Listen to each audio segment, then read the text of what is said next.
Alright guys, welcome back in. We'll get into our next section of notes for this unit 2.2, talking about transformations. We've gone through the three main ones. We've talked about reflections, translations, and then rotations. And biggest thing for today that I would recommend that you have either to the side with you or maybe pictures of them or whatever for today is the rules that we wrote down in 2.1. Because like I said, I think I kind of mentioned this in the last video, but this whole unit is pretty much just kind of based on those rules. If we can follow those rules of here's how I change the x coordinates, here's how I change the y coordinates, then we should be setting ourselves up well for the majority of this unit. So for today, we're getting into 2.2, composition of transformations. I tried to keep it a little bit shorter today. Date today is either 7th or 8th, depending on what day you have this class. And the objective is you want to be able to apply multiple transformations to images, and then again, same goal as before, always trying to find their coordinates. Okay, so I'll scroll down here. First definition we're going to write for today, I'll leave this here for now, is a composition of transformations. Okay, composition of transformations is the only definition that we have.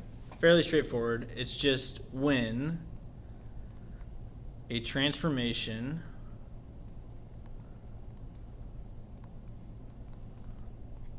is applied. Okay, we're just saying when a transformation is applied to a figure, and then and obviously we did that last section or last lesson. Now how we're going to change it is we're going to say, and then we apply another transformation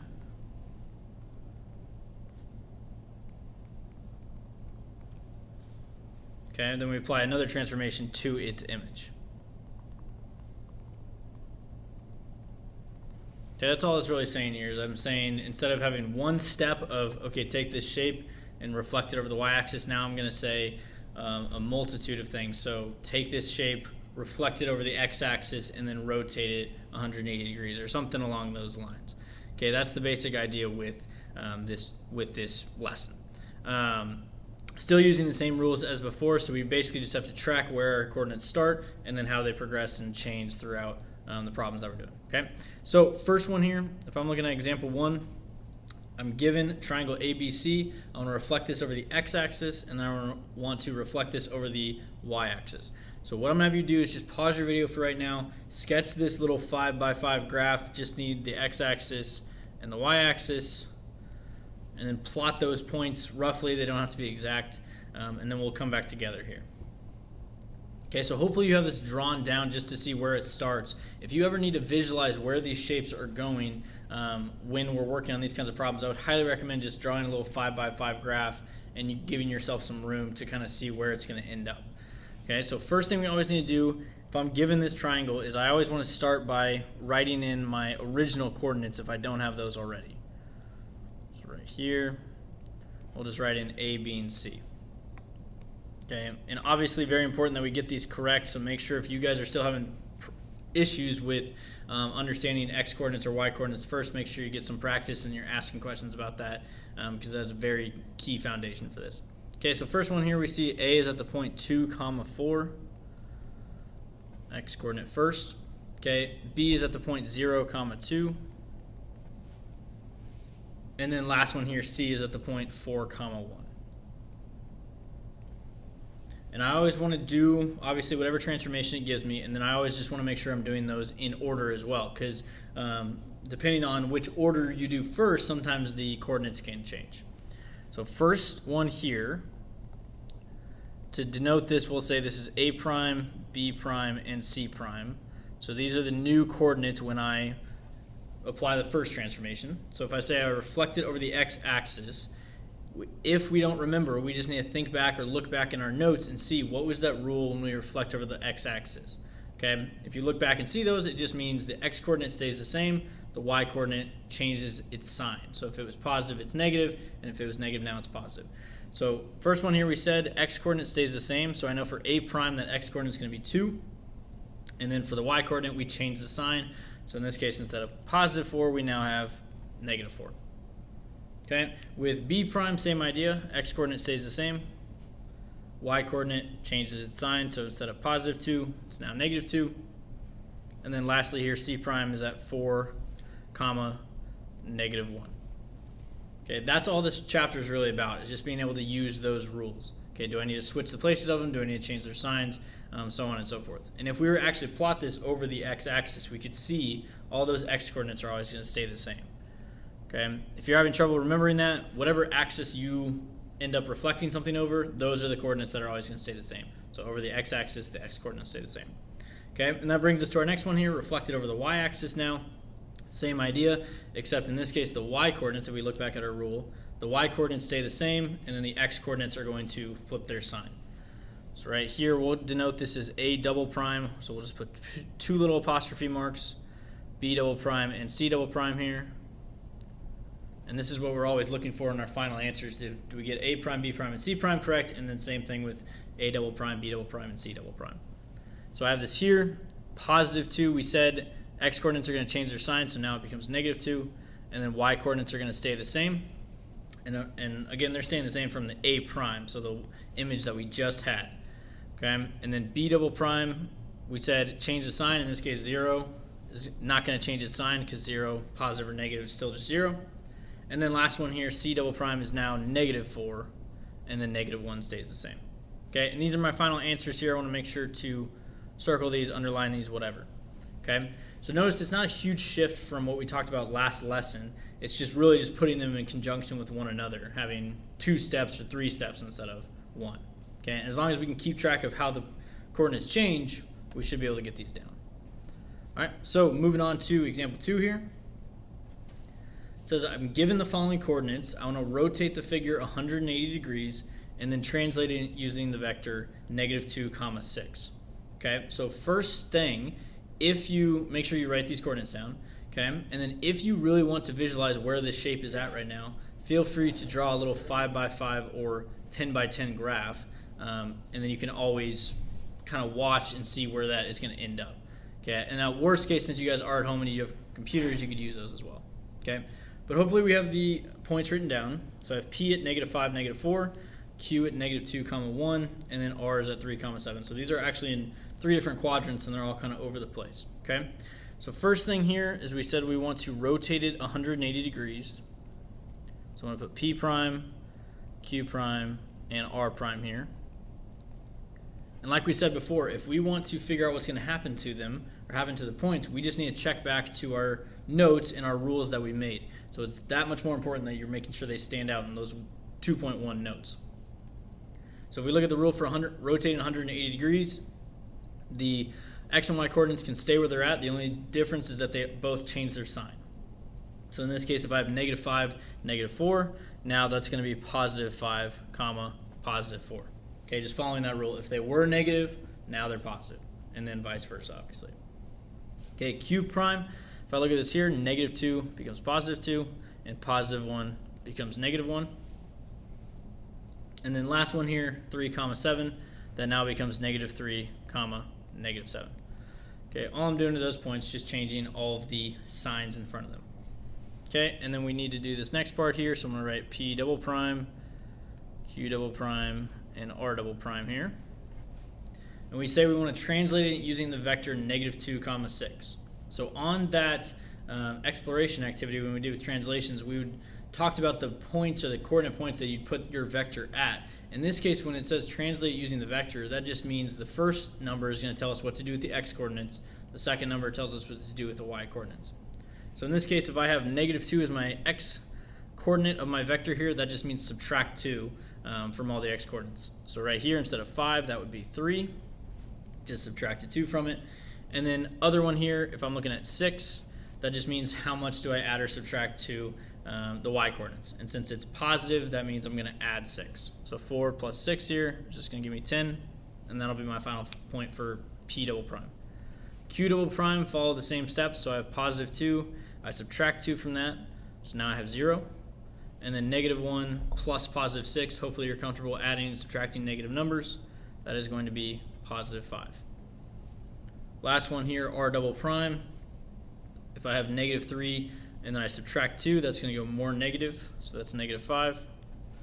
And if I have -7 and I add 6, it's going to go closer to 0, closer to positive, but doesn't quite get there.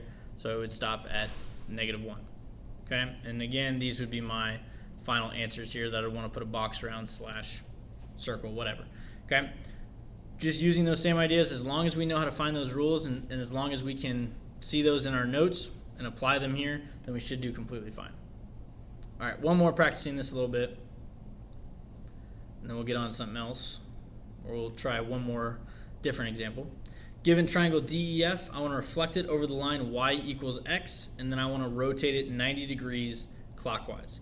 So what I would recommend here is take a second, I want you to pause your video, and I want you to sketch this graph here so you can draw the y-axis, draw the x-axis, and then just kind of plot in those points there, and then we'll come back together.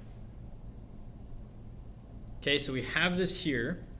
If I really want to visualize it on the diagram that I drew, I could draw that line y equals x as well, which just means whatever x is at a certain point, y is the same thing.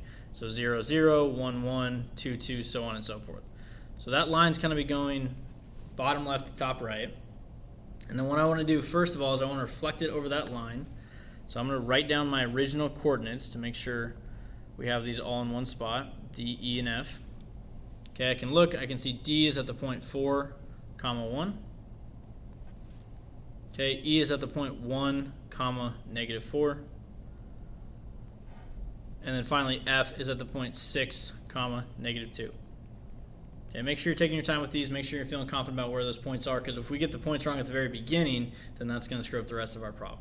Okay, so now we're going to do this first transformation. So I'll denote that as D prime, E prime, and F prime. Okay, if I have D prime at 4, 1, I look at my rule for reflecting over the line y equals x. We did that in the exploration.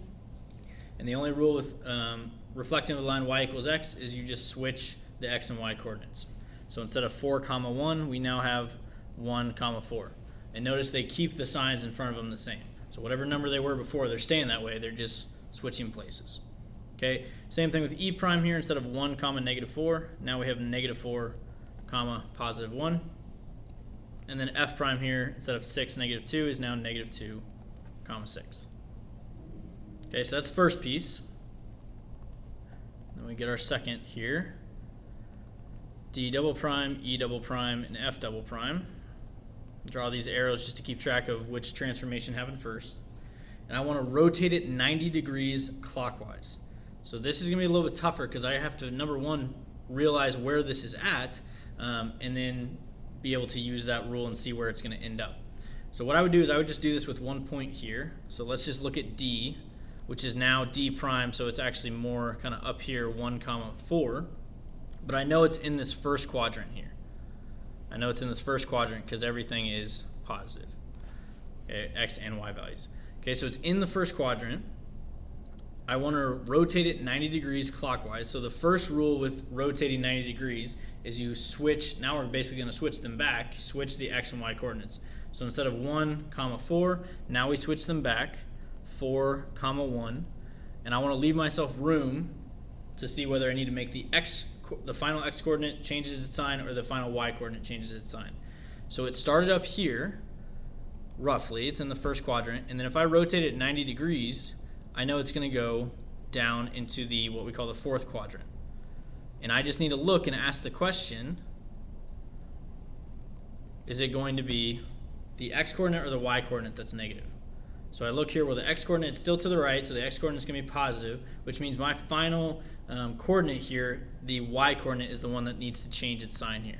Because it is negative, or I'm sorry, it is positive, now I need to change it to negative. Okay?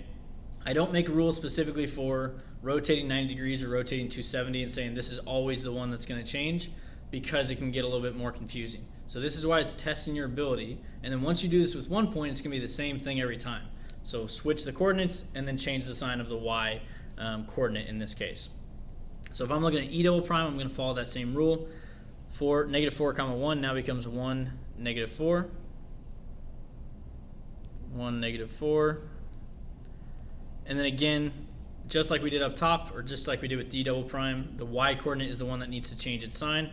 So I'm going to change that from negative to positive. Now it's 1, +4.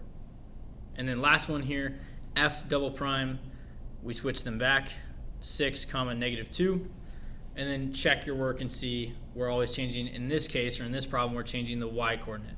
So I changed that from a negative to a positive. Okay, and this would be my final answer here. All right, rotating 90 degrees and rotating 270 degrees is probably the toughest transformations that you're gonna have to do. So first step you should always know is the same, switch the x and y coordinates, and then you need to determine, am I changing the sign of the x coordinates in this problem or changing the sign of the y coordinates in this problem, and that just depends on where your points start and where they're gonna end up. So I knew it started in the first quadrant. I knew when I go clockwise, that's gonna go like a clock, so bring it down. And then that means that I need to change the sign of the y coordinate. Okay, if you have any more questions with that, feel free to let me know in the Zoom call. All right, last one here, example 4, a little bit different. I'm given these pictures. Okay, given the following pictures, I want to describe the transformations that could be used to create them. Obviously, you do not need to sketch these. You just need to kind of follow along with me and kind of see where we're going here. Okay, so if I have these pictures, I want to describe the transformations, the examples that I could see in these pictures here. So if I'm looking at this first one, I have all these houses, I have this lake or pond or whatever, and then you can kind of see the whole image is kind of reversed or mirrored because of the lake, right? And so you can, hopefully this is pretty straightforward. This would be an example of reflection here.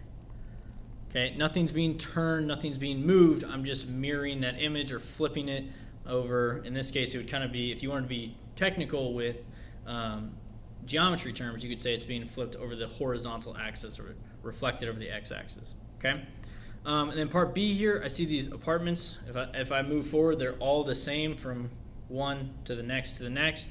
I can see the door is always on the left side here as I continue to move on. So in this case, this would be an example of a translation.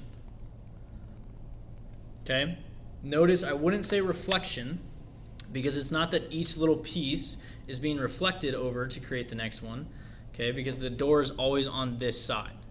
Okay, if it was a reflection, then one would be on the left side, one would be on the right side. All right, so that's what I need to be looking for, and you'll have some problems on your homework that go along that idea. Is it a reflection? Is it translation? Is it rotation? Okay, so that is all the notes for today. If you have any more questions on how to work on these problems, as always, feel free to let me know in the Zoom call.